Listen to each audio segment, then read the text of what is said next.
দক্ষিণ এশিয়ার একটি প্রাণবন্ত রাষ্ট্র হলো বাংলাদেশ। যদিও এই দেশটি ল্যান্ডলক কান্ট্রি হিসেবে বিশ্বে পরিচিতি লাভ করেছে, যার ফলে এই দেশের অর্থনৈতিক অগ্রগতির বিরাট সম্ভাবনা ছিল। কিন্তু অত্যন্ত দুর্ভাগ্যের এবং পরিহাসের বিষয় হলো সাম্প্রতিক কয়েক বছরের মধ্যেই বাংলাদেশের অর্থনৈতিক সংকট তীব্র থেকে তীব্রতর হচ্ছে।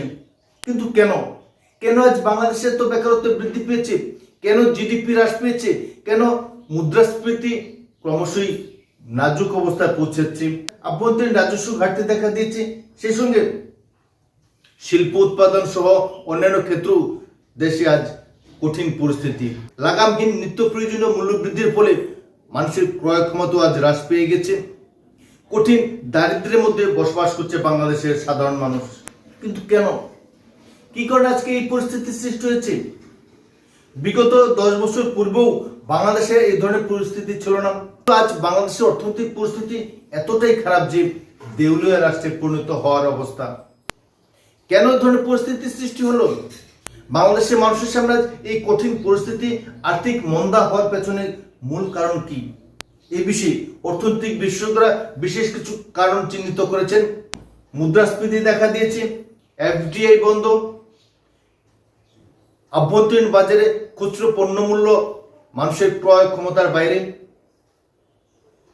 সারা দেশে আজ বেকারত্ব হাহাকার, অন্ন বস্ত্র খাদ্যের জন্য মানুষকে আজ কঠিন সংগ্রামের মধ্য দিয়ে জীবনযাপন করতে হচ্ছে। অর্থনৈতিক বিশেষজ্ঞরা বাংলাদেশে এই পরিস্থিতির জন্য যে 5টি মূল কারণকে দায়ী করেছেন, তার মধ্যে প্রথম এবং প্রধান কারণ হলো বাংলাদেশের রাজনৈতিক অস্থিরতা, সেই সঙ্গে সামরিক শাসন। বাংলাদেশের গণতন্ত্র অত্যন্ত নড়বড়ে, সেখানে স্থায়ী কোনো সরকার নেই, প্রতিনিয়তই সামরিক শাসনের ভয়, সেই সঙ্গে অস্থির গণতন্ত্র, যার ফলে শিল্প উৎপাদন তলানিতে এসে ঠেকেছে। বিদেশি বিনিয়োগ বন্ধ, মুদ্রাস্ফীতি হ্রাস পাওয়ার পেছনে এটাও একটা কারণ বটে। অর্থাৎ সামরিক শাসন এবং অস্থির গণতান্ত্রিক পরিস্থিতি বাংলাদেশের অর্থনীতিতে মন্দার মূল কারণ হিসেবে অভিহিত করেছেন অর্থনৈতিক বিশেষজ্ঞরা।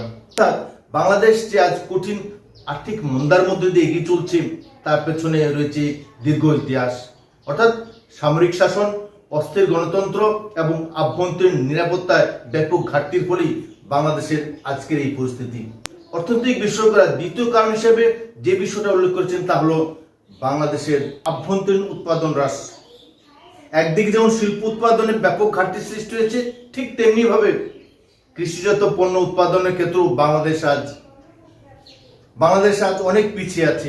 সমগ্র বিশ্বে কৃষিক্ষেত্রে যেভাবে আমূল পরিবর্তন এসেছে, বাংলাদেশে ততখানি পরিবর্তন আসেনি, যার ফলশ্রুতিতে বাংলাদেশের কৃষিজ উৎপাদন অনেকখানি হ্রাস পেয়েছে। বাংলাদেশে উৎপাদিত কৃষিজ পণ্য আভ্যন্তরীণ চাহিদা পূরণে সম্পূর্ণ ব্যর্থ, যার জন্য বাংলাদেশকে বিদেশ থেকে চাল, ডাল, প্রতিটি ক্ষেত্রে আলু, পেঁয়াজ সমস্ত কিছুই বিভিন্ন দেশ থেকে আমদানি করতে হচ্ছে এবং এর ফলশ্রুতিতে বাংলাদেশের বৈদেশিক মুদ্রা ভান্ডার ফাঁকা হয়ে যাচ্ছে। তৈরি পোশাক শিল্পে আজ ব্যাপক সংকট সৃষ্টি হয়েছে। এই সংকটের ফলে বাংলাদেশে প্রায় 1 কোটির উপর শ্রমিক কাজ হারিয়েছেন। কৃষিক্ষেত্রে যেমন দুর্বলতা পরিলক্ষিত হচ্ছে, শিল্প উৎপাদনও ঠিক তেমনি ভাবে ঘাটতির সৃষ্টি হয়েছে। বাংলাদেশের অর্থনীতির মেরুদণ্ডই হলো গার্মেন্টস শিল্প এবং কৃষিজ পণ্য উৎপাদন, কিন্তু খরা এবং বন্যার ফলে বাংলাদেশের কৃষিজ উৎপাদন আজ ব্যাহত হয়ে গেছে। এই পরিস্থিতিতে বাংলাদেশের মানুষের সামনে কঠিন সংকট সৃষ্টি হওয়া স্বাভাবিক। এক্ষেত্রে রাষ্ট্রীয় নীতির ঘাটতিও যথেষ্ট দায়ী বলে মনে করছেন অর্থনৈতিক বিশেষজ্ঞরা। তৃতীয় যে কারণটি রয়েছে তা হল রপ্তানি বাণিজ্যে ঘাটতি। সাম্প্রতিক সময়ে বাংলাদেশ অত্যন্ত নাজুক পরিস্থিতিতে। সাম্প্রতিক সময়ে গার্মেন্টস শিল্প, পাটজাত দ্রব্য, মৎস্য, এই সমস্ত ক্ষেত্রে বাংলাদেশ বর্তমানে অনেকখানি পিছিয়ে পড়েছে। রপ্তানি বাণিজ্যের মাধ্যমে বাংলাদেশ যেভাবে শক্তিশালী হচ্ছিল, সেই পরিস্থিতি আজ আর নেই। শিল্প উৎপাদনে যেমন হ্রাস পেয়েছে, ঠিক তেমনি ভাবে রপ্তানি বাণিজ্যেও ব্যাপক ঘাটতি চলছে। এই পরিস্থিতিতে বাংলাদেশের অর্থনৈতিক মন্দা হওয়া স্বাভাবিক বটে। বাংলাদেশ সরকার সঠিক সময়ে সঠিক সিদ্ধান্ত নিতে ব্যর্থ হচ্ছে। বাংলাদেশের প্রতিবেশী দেশ ভারত যেখানে বিশ্বের 4র্থ অর্থনৈতিক শক্তি হয়ে উঠেছে এবং আগামী কয়েক বছরের মধ্যেই বিশ্বের 3য় বৃহত্তম অর্থনৈতিক শক্তিতে পরিণত হবে, সেক্ষেত্রে বাংলাদেশকে কঠিন অর্থনৈতিক মন্দার সঙ্গে লড়াই করতে হচ্ছে।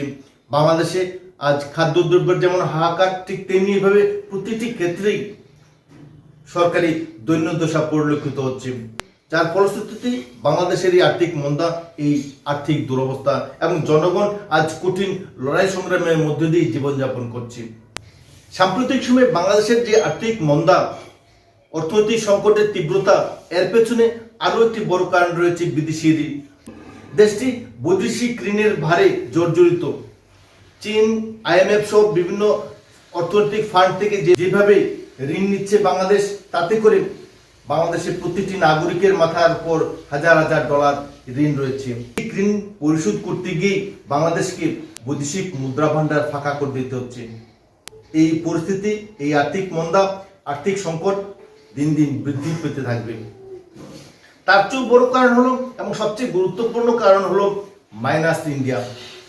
বাংলাদেশের পরিবর্তিত রাজনৈতিক প্রেক্ষাপটে বাংলাদেশি জনগণ তথা বাংলাদেশের রাজনৈতিক বিশেষজ্ঞরা, রাজনৈতিক নেতৃত্বরা মাইনাস ইন্ডিয়া ফর্মুলা প্রয়োগ করে বাংলাদেশের জনগণকে খাদের কিনারায় পৌঁছে দিয়েছেন। প্রতিবেশী একটি শক্তিশালী দেশের সঙ্গে অর্থনৈতিক সম্পর্ক যদি মজবুত করা যেত, তবে নিশ্চিতভাবে এটা বলা যায় যে বাংলাদেশের জনগণের সামনে এই পরিস্থিতির সৃষ্টি হতো না। ভারত সরকার বাংলাদেশকে প্রতিনিয়তই যেখানে অর্থনৈতিক সাপোর্ট দিয়ে আসতো, কিন্তু সাম্প্রতিক বছরগুলিতে বাংলাদেশের তত্ত্বাবধায়ক সরকার এবং তাদের উপদেষ্টারা যেভাবে ভারত বিরোধী চক্রান্ত করে চলছে, ভারতের সঙ্গে রাজনৈতিক অর্থনৈতিক বিরোধ সৃষ্টি করে চলছে, তার ফলেই এই ল্যান্ডলক কান্ট্রির আজকের এই পরিস্থিতি। ভারত সরকারের সঙ্গে অর্থনৈতিক পাঙ্গা নেওয়ার ফলেই বাংলাদেশের শিল্প, বাণিজ্য, অর্থনীতি, বৈদেশিক ব্যবসা বাণিজ্য এবং আভ্যন্তরীণ উৎপাদন প্রতিটি ক্ষেত্রে জোর ধাক্কা লেগেছে। বাংলাদেশের প্রাক্তন প্রধানমন্ত্রী শেখ হাসিনা কিংবা খালেদা জিয়ার সময় বাংলাদেশের সঙ্গে ভারতের সুসম্পর্ক ছিল, যার ফলে অর্থনীতি মজবুত ছিল। কিন্তু আজ মাইনাস ইন্ডিয়া ফর্মুলা প্রয়োগ করে বাংলাদেশ নিজেকেই খাদের কিনারে পৌঁছে দিয়েছে। এই পরিস্থিতি যদি চলতে থাকে, তবে আগামী দিন বাংলাদেশের অর্থনৈতিক সংকট আরো তীব্র থেকে তীব্রতর হবে। বাংলাদেশের পরিস্থিতি পাকিস্তানের মতো হবে। বাংলাদেশের ভুল নীতি, ভুল সিদ্ধান্ত এবং পারিপার্শ্বিক পরিস্থিতির কারণে বাংলাদেশের মুদ্রার মান যেমন হ্রাস পেয়েছে, জিডিপি হ্রাস পেয়েছে, বৈদেশিক মুদ্রা ভান্ডার তলানিতে এসে ঠেকেছে।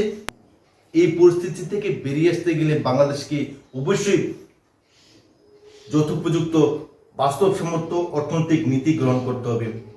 সেই নীতি কি বাংলাদেশের বর্তমান তত্ত্বাবধায়ক সরকার প্রধান তথাকথিত নোবেলবিজয়ী মোহাম্মদ ইউনূস নেওয়ার মতো ক্ষমতা দেখাবেন? যদি তাই না হয়, তবে নিশ্চিতভাবে বাংলাদেশের জনগণকে আরো কঠিন পরিস্থিতির মুখোমুখি হতে হবে দিনগুলিতে।